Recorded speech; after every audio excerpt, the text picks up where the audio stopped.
जिन लोगों के पास समय की कमी है, जो शारीरिक रूप से असक्षम हैं कि वे योगा नहीं कर पा रहे हैं, उन सभी लोगों के लिए सबसे सरल प्राणायाम।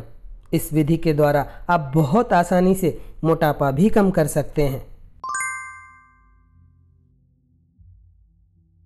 अनियमित दिनचर्या और खराब आदतों के कारण शरीर में कई रोग पनपने लगते हैं। यदि प्रतिदिन योग, प्राणायाम व ध्यान के लिए कुछ समय निकाला जाए तो न केवल शरीर निरोग बनेगा बल्कि मन व आत्मा भी दिव्यता से भरते चले जाएंगे। अपने व्यस्त जीवन में कुछ समय इन जादुई यौगिक क्रियाओं को भी दें तथा शरीर स्वस्थ, मन प्रसन्न व आत्मा दिव्य बनाएं।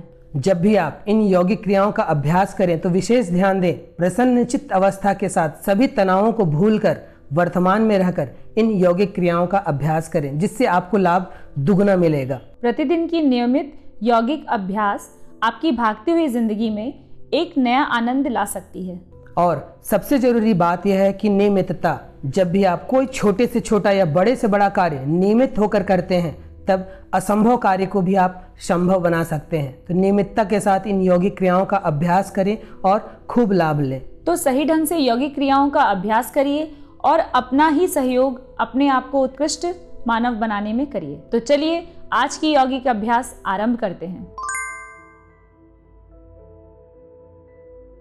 सरल प्राणायाम करने के लिए सबसे पहले किसी भी आसन में व्यवस्थित हो जाएं। फिर वह स्वस्तिकासन हो, अर्ध पद्मासन हो, पद्मासन हो या फिर वज्रासन हो।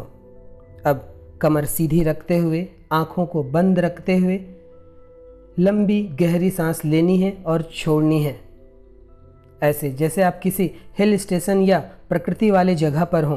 पूरे उत्साह व उमंग के साथ आपको श्वास भरनी है और श्वास छोड़ना है। इस प्राणायाम को ऐसे तो दिन में जब याद आए तब करें। जितना इसका अभ्यास दिन भर करेंगे उतना ही लाभ होगा, लेकिन जब प्राणायाम व योग के साथ इसका अभ्यास कर रहे हों तब 2 मिनट या 15 से 20 बार करना पर्याप्त होगा। इस प्राणायाम को करते समय अपने ध्यान को दोनों भौं के बीच में, या जिन्हें ध्यान लगाना आता है वे आज्ञा चक्र पर अपना ध्यान व्यवस्थित करेंगे। इस आसन को करने के लिए या इस प्राणायाम को करने के लिए पद्मासन, अर्ध पद्मासन, स्वस्तिकासन, सिद्धासन, सुखासन या वज्रासन में बैठें। असक्षम लोग जो किसी कारण से सुखासन पर भी ना बैठ पाते हों, वे बिना हैंडल के चेयर पर कमर सीधी रखते हुए भी इस प्राणायाम का अभ्यास कर सकते हैं। हस्त मुद्रा, इसमें आपको ध्यान मुद्रा में लगानी है। नेत्र बंद रहें, इसका आपको विशेष ध्यान रखना है।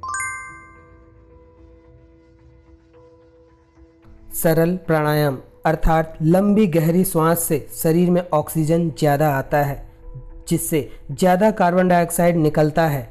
कार्बन डाइऑक्साइड निकालने की प्रक्रिया में शरीर वसा का उपयोग करता है। अतः इस प्राणायाम को जितना ज़्यादा करें, चर्बी उतनी ही कम होगी। शरीर में प्राणवायु का स्तर बढ़िया बनता है। मानसिक क्षमता में अभूतपूर्व विकास होता है। फेफड़ों के सभी प्रकोष्ठ खुलते हैं तथा इनका अच्छा व्यायाम होता है। तनाव, अवसाद आदि मानसिक रोगों में भी बेहद लाभप्रद प्राणायाम है। सहनशीलता में वृद्धि होती है। चरित्र शुद्ध व स्थिर बनता है। प्राण शक्ति का संचार संपूर्ण शरीर में होता है। ऑक्सीजन का स्तर शरीर में अच्छा बनता है। सभी नाड़ियों व ग्रंथियों की शुद्धि होती है। शरीर के सभी चक्र शुद्ध, स्वस्थ व संतुलित होते हैं। अभ्यासी ऊर्जावान, निरोगी तथा दिव्य बनता है। शरीर की रोग प्रतिरोधक क्षमता बढ़ती है। मन शांत होता है, जिससे ध्यान लगाने में भी मदद मिलती है। लंबी व निरोग आयु प्राप्त होती है। शरीर के सभी अंगों को बल मिलता है। चक्कर के रोगी धीमी गति से इसका अभ्यास करें।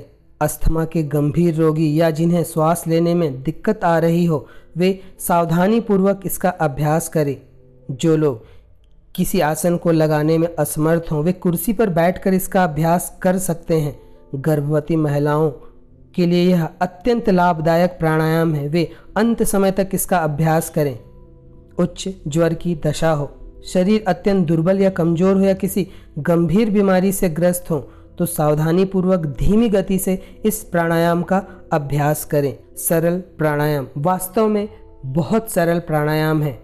अगर दिन भर इसे याद करते हो, जब आप कोई काम कर रहे हो, ऑफिस में हो, अपने व्यापार में हो, घर के खाने बना रहे हो, घर के काम कर रहे हो, अगर याद करके इस प्राणायाम को किया जाए तो न केवल मोटापा कम होगा बल्कि शरीर में सभी बीमारियां दूर रहेंगी। सरल प्राणायाम से नींद भी गहरी आती है और मन व शरीर को कई लाभ मिलते हैं। तो यह था सरल प्राणायाम करने की विधि, इसके लाभ व सावधानियां।